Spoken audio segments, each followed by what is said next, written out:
Keluarga Malaysia perkahwinan campur bawa kebahagiaan. Ini ni sebab Terence memang kahwin campur. Di studio juga kita bawakan pasangan ini kahwin campur telah pun 35 tahun mendirikan rumah tangga bersama dengan Puan Nur Haslinda Cik Abdullah dan juga suami tercinta di sebelah Muhammad Yusof Endra. Assalamualaikum. Waalaikumsalam. Kongsi facai. Kongsi facai. Ni hao.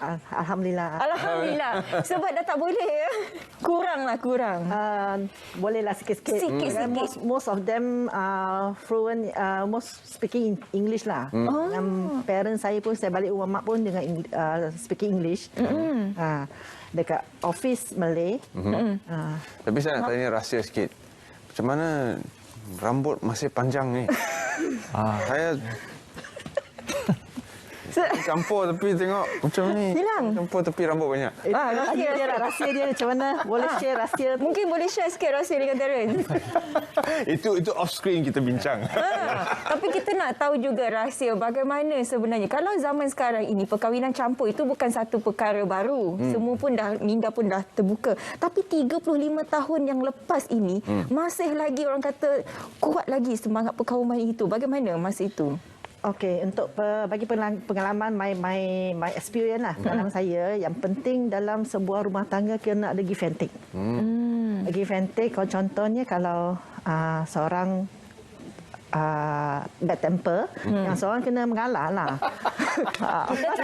Of course lah, yang perempuan yang bad temper kan. Kita nampak dah dari segi gelak tu kita dah tahu siapa. Aduh, okey, itu kita faham. Tapi sebagai seorang ketua rumah tangga, macam mana untuk mengurus segala intipati rumah tangga itu agar tenteram, harmoni? Saya nak tahu juga tips-tips sebab 30 tahun ni saya rasa banyak lagi pengalaman Cik Yusof. Silakan. Seperti mana yang wife cakap tadi, yang penting kena tolak ansur, itu yang penting lah. Lepas tu kena pandai bagikan. Macam saya kerja obsession, saya balik rumah pun seminggu sekali. Dia yang handle banyak benda kat rumah ni. Alhamdulillah dia boleh handle. Jadi saya pun senang untuk keluar cari rezeki. Sama. Macam tu. Dia bila selalu ada depan mata tu yang kadang-kadang. Dia yang penting kepercayaan tu lah. Dia percaya kat kita, kita percaya kat dia. Okey, go ahead. Okey, apa di antara cabaran kahwin campur ini di awal-awal perkahwinan dan juga mungkin sekarang ni, Pak Haslinda? Back to yang before dengan yang sekarang much better lah orang kata lah. Sebab parents pun dah boleh terima compare yang 35 years ago. Mula-mula saya syahadah and then kahwin. Yang syahadah, mula-mula saya syahadah tu lah yang banyak cabaran, dibuang keluarga. Memang itu adalah sesuatu yang tidak dapat dinafikan, bukan cabaran utama kepada semua. Tapi kita kena kuat lah orang kata kan. Apa yang kita pilih, kalau itu yang kita pilih, kita kena kuat dan tabah untuk teruskan. Dalam keluarga Puan Haslinda, Puan Haslinda seorang saja ke yang memeluk agama Islam atau bagaimana? Ya, saya seorang saja. And then dalam pengalaman tu pun banyaklah liku-liku orang kata susah payah, especially dengan dia lah bersama kan. Can go through 35 years. Wow. Alhamdulillah. Respect. Ini memang suatu yang memang kita banggakanlah dengan setiap keluarga yang mengharungi cabaran, semua rumah tangga yang mengharungi cabaran. Bukan mudah. It's not happily ever after. You have a lot of cabaran ataupun rintangan yang akan terus dihadapi dari masa ke masa. Dari segi dalam era sekarang, setelah 35 tahun, bahagia Alhamdulillah. Semalam pun dah masak rendang ayam. Tahu je kan? Tapi tak bawa. One day you can come over lah. Okay. I can cook Chinese, selain rendang, I can cook Chinese cooking for you all. Wow, we're looking forward to it already. So, apa yang kita ingin tanya adalah bagaimana hubungan sesama keluarga itu dapat dieratkan. I'm sure your cooking played a big part. What else? Okay, selain cooking tu memang benda perkara kecil lah. Tapi yang penting, as I told you, beginning saya memang seolah-olah dibuang keluarga. So tapi yang mendiang ayah saya, dia dengan parents saya, dengan mak saya, dia akan tengok kita dari jauh. Dia tak betul-betul buang. Okay. sebab kerana dia marah saya pilih Islam, because dia bukannya tak suka apa, cuma satu je, my father say, ayah saya kata dia tak setuju saya masuk Islam sebab dia kata masa tu dia adapt yang Islam ni seolah masuk Melayu. Yang Melayu ni, sorry to say, lelaki Melayu ni boleh kahwin 4. Okey, kita Boleh faham kahwin. kerisauan ibu bapa di situ. Okey, boleh kahwin 4. That's why dia tak nak anak dia ni di nanti suami dia ni kahwin lagi satu, kahwin lebih, nanti diabaikan. Ya. Itu yang satu yang dia orang memang tak boleh, masa orang dulu tak boleh accept lah. Because my father compare dengan father saya Chinese educated. Kalau Chinese educated ni dia compare dengan yang mother saya, dia apa sikit lah. Dia macam more to orang kata kolot sikit, dia pegang budaya dia orang ni kuat. Okay. So come back to your question. Macam mana? So kita tengah tunjuklah karakter yang baik, kehidupan from the bottom, kita ada perubahan, maju. Dan alhamdulillah until now compare dengan sebelum ni memang very much different lah. Semua asas usaha sendiri, and then berdoa. Selain daripada kita usaha, kita minta yang penting, kita apa-apa kita go to him, dengan Allah kita mengadu, dengan Allah kita memohon segala. Selain daripada mohon keberkatan dan juga sentiasa berdoa, seorang mualaf sentiasa perlukan sokongan daripada pasangannya. Bagaimana Encik Yusof memberikan sokongan yang sangat diperlukan pada ketika itu? Memang saya boleh faham apa yang dilalui sepanjang mungkin 2-3 tahun yang awal tu memang paling susah. Silakan Encik Yusof. Daripada pengalaman saya lah, kita kena buat sesuatu dia dengan betul lah, biar family dia nampak kan jalan kita tu betul. Kita bukan nak kesesiakan apa kehidupan anak dia kan. Kita kena tunjuk dekat dia orang tu. Walaupun cabaran dia memang banyak lah. Cabaran dia pun tahu. Sebab itulah sebelum kita nak kahwin tu, niat tu kena betul. Niat tu untuk apa sebenarnya? Kalau niat tu betul, insya-Allah memang rumah tangga itu akan bahagia, berkekalan. Macam pasangan Puan Waslinda dan juga Encik Yusof ini. Tapi ialah selepas memeluk agama Islam, bagaimana dengan tradisi sambutan Tahun Baru Cina itu? Adakah masih disambut lagi ataupun bagaimana Puan Waslinda? Kat rumah saya sendiri saya tak pernah sambut. Okey. Tapi every year balik kita balik rumah mak lah, dengan anak-anak, dengan cucu. I have 3 grandchildren kan. So first day saya akan balik rumah mak saya, and then before that insya-Allah dengan ada rezeki, every year saya before the Chinese New Year bawa dia pergi beli barang apa yang apalah yang diperlukan lah, just macam hadiahkan kat mak lah. Bila kita bercakap mengenai kahwin campur ini, apa di antara kebaikannya? Sebab ada yang mengatakan bahawa ini ura-ura. Orang cakap kalau kahwin campur ni anak mesti bijak. Cantik satulah, tapi bijak itu betul ke Puan Waslinda? Ikutkan yang kepercayaan, dan one more thing daripada sains lah, dia orang kata lah kahwin campur ni. Tapi tak tahulah, mungkin betul ke? Saya nak tanya balik. Tapi saya tengok pada yang kawan-kawan yang lain, majoriti dia orang anak dia betul lah, dia orang kata ada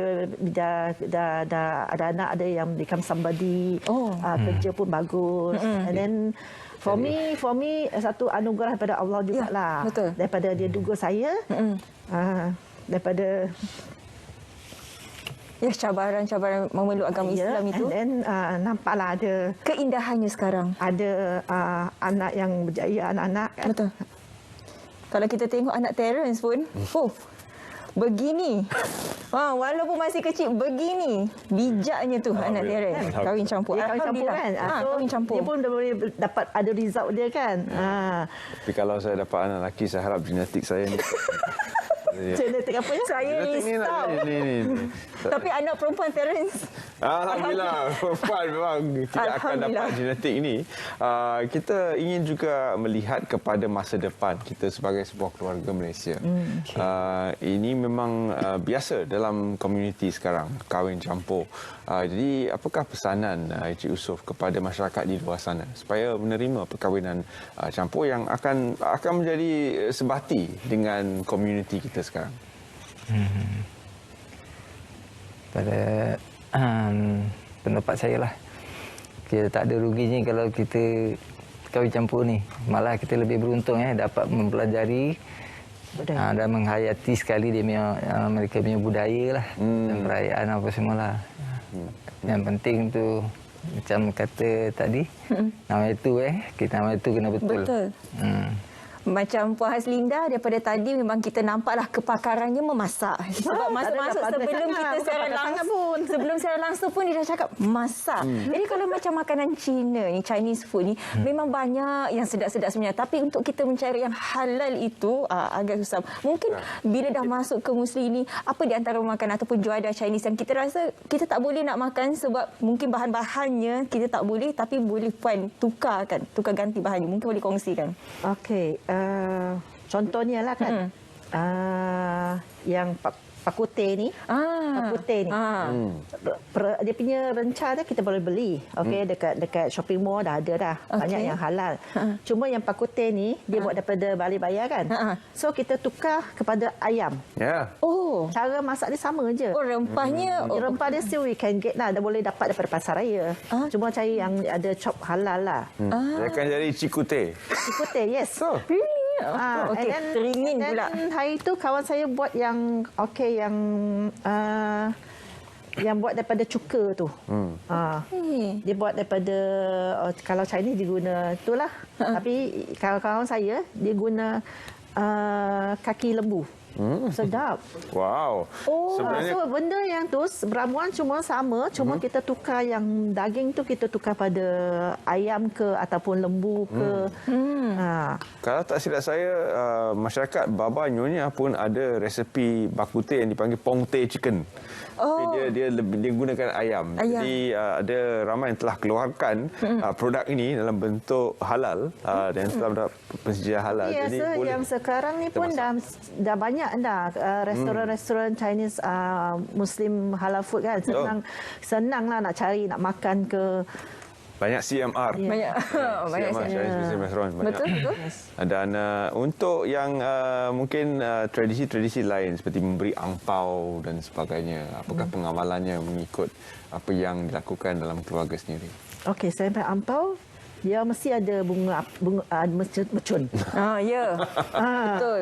Mercun, and then dia gantung tanglung. Tanglung actually ni satu simbolik yang macam dia percaya dia tanglung ni menyuluh jalan untuk yang orang kata yang mendiang-mendiang ni untuk jalan balik ke rumah. Okey, ampau ni red kan, ong kan. That's why Chinese most probably dia hari pertama ke dia pakai baju merah. Baju merah kalau tak ada pun dia pakai yang kuning. Kuning kan emas kan? Emas. Yes. Dia more prefer these two colours lah. Walaupun ialah macam Puan kata tadi. Tapi janganlah pakai hitam ya, jangan memang tak suka. Kita tak baik untuk ong untuk ong, untuk feng shui semua. Tapi ialah macam walaupun Puan Selina katakan tadi tidak menyambut tahun baru Cina, tapi ialah balik ke pangkuan keluarga, mungkin bersama-sama dengan mereka. Apa keunikan sambutan tahun baru Cina untuk keluarga Puan Selina, keluarga besar ini? Boleh sama-sama dengan dia orang. And then saya, because I'm born forever still Chinese kan kata, cuma agama je. Dan apa-apa budaya dia orang kita ikutlah. Cuma kepercayaan budaya kita boleh ikut. Cuma kita jangan percaya saja. Okey, like my mother, dia nak beli itu, beli ni untuk nak sembah kat ayah, biar dia sembah kat tongkang, biar dia. Cuma dari segi dalam diri kita still doa lah. Semoga dia orang dapat hidayah kan, orang kata kan. Cuma kita jangan bantahlah, jangan apa yang dia nak buat. Kita just nak dakwah dia orang tu, kita just sokong apa yang support dia apa yang dia nak buat. Macam sekarang ni bila dah pun memeluk agama Islam, bagaimana dengan komuniti Chinese Muslim di Malaysia ini, Puan Linda? Okey, selain daripada kerja hakiki, saya kerja dekat Jabatan Agama Islam Negeri Sembilan. Saya pun aktif dalam persatuan. For many years, for almost 12 years, saya dalam Persatuan Cina Muslim Malaysia, MECMA. Okay. Dalam tu saya dalam persatuan tu kita punya ni untuk membantu Chinese Muslim. And then sambil tu kita nak dakwah Cina ni. So yang sekarang kita nak dakwah dia orang ni, kita terus kata terus pergi kepada dia orang tu kata you masuk Islam, tak ada. Sebab kalau kita direct pada dia orang tu, dia orang takkan buat. Dia tak setujulah. Cuma kita bagi tunjuk kat dia orang budaya dia orang, kita ikut macam yang persatuan kita buat tu, macam yang MECMA buat tu, every year kecuali these 2 years lah kita tak adalah buat apa-apa program sebab SOP kan, sebab COVID. Kalau tidak, kita akan apa perayaan macam Tanglong ke kuih cang ke, kita buat. Kita buat and then kita jemput yang non-Muslim, Chinese non-Muslim together with us in the program. So very happy lah. So saya rasa since saya masuk persatuan ni, saya rasa saya the society, persatuan tu dah macam my second family. Yes. Sebab antara sesama dalam persatuan tu memahami perasaan hati masing-masing bagaimana kan. Dan kita difahamkan juga ada wakaf untuk pembinaan masjid di Kelang, mungkin boleh ceritakan lebih lanjut. Pembinaan ni di bawah ni Jain Selangor. Okey, tapi AJK kita yang ni Profesor Datuk Taufik Yap. Okey, AJK ahli jawatan kuasa tu adalah daripada ahli kita lah. Ahli kita. So kita sebenarnya masjid ni kita untuk selain daripada untuk menunaikan solat, okey, dua perkara lagi, kita tempat tu tempat pelancongan. We welcome the tourists untuk pergi untuk melawat. And then satu lagi untuk dakwah pada yang non Muslim lah. Even though itu mosque, tapi still kita akan sediakan pakaian untuk dia orang bila dia masuk dalam. Tak ada kata okey masjid ni bukan Islam tak boleh masuk. Bila from there kita boleh bila dia masuk dalam, kita dedahkan kita punya macam kita punya budaya, mungkin dia boleh tertarik. Ya, sebenarnya ada masjid-masjid yang dibina mengikut seni budaya Cina yang sebenarnya unik. Seperti di Melaka ada satu, dan di negara Cina sendiri masjid yang tertua, bangunan yang tertua di kawasan itu adalah masjid yang berbentuk mengikut kebudayaan Cina. Sebenarnya antara masjid yang tertua di dunia. Kita memangnya masyarakat berbilang bangsa, bilang keturunan, dan juga ramai telah pun memeluk agama Islam, dan ramai lagi yang berkahwin campur. Kita ucapkan terima kasih kerana sudi membawa perkongsian kisah hidup sepanjang 30 tahun itu bersama kami di studio Selamat Pagi Malaysia. Ucapan selamat tahun baru Cina daripada anda berdua kepada semua penonton Selamat Pagi Malaysia pada hari ini. Silakan. Saya Haslinda nak wish you all kongsi facai Sin and Kuala. Sebelum mengakhiri segmen ni, saya nak tentang masjid Cina Muslim ni, Masjid Jamik ni, sudi-sudilah untuk menyumbang sebab dalam jangkaan hujung tahun ni insya-Allah dengan izin Allah masjid ni akan siaplah. Sebab masjid ni selain daripada masjid, belakang dia tu kita ada buatkan quarters. Okey. Quarters untuk kelas-kelas semua. It's a very big masjid area. Right. So macam sabda Rasulullah pun ada kata sesiapa yang membangunkan sebuah masjid, insya-Allah Allah akan membangunkan sebuah syurga untuk kita. Baik. Cik Yusof. Okey. Kepada semua rakan-rakan dan rakyat yang beragama muda Cina. Selamat menyambut Tahun Baru Cina daripada saya dan isteri. Kongsi Pacai. Baik. Terima kasih kerana sudi bersama kami dalam Saat Pagi Malaysia. Kita akan berehat seketika dan mungkin sekembali nanti kita akan bersama dengan Yulia, tapi tak sempat kita kesuntukan masa. Kita akan terus saja bersama dengan Yulia sebentar lagi, tapi dalam pada itu sambutan Tahun Baru Cina ini membuka peluang kepada kita untuk mendekati rakan-rakan kita yang berbangsa Cina dan memahami sebenarnya kebudayaan mereka. Kita tidak dapat lari sebenarnya. Bahasa Mandarin sudah pun menjadi bahasa yang paling dituturkan di dunia. Jadi cuba untuk fahami sedikit sebanyak tentang kebudayaan Cina dan bahasa yang digunakan. Ya, kita memang berbesar hati dengan semua tetamu-tetamu yang telah memeriahkan Rumah Terbuka Selamat Pagi Malaysia Tahun Baru Cina ini daripada semalam sehingga ke hari ini, dan juga tetamu kita yang pada bersama dengan kita, Encik Omar Yusof Endot dan juga Puan Nur Raslinda Encik Abdullah yang sudi berkongsi dengan kita suka duka pengalaman mereka sepanjang mengharungi rumah tangga 35 tahun ini. Terima kasih banyak. Okay.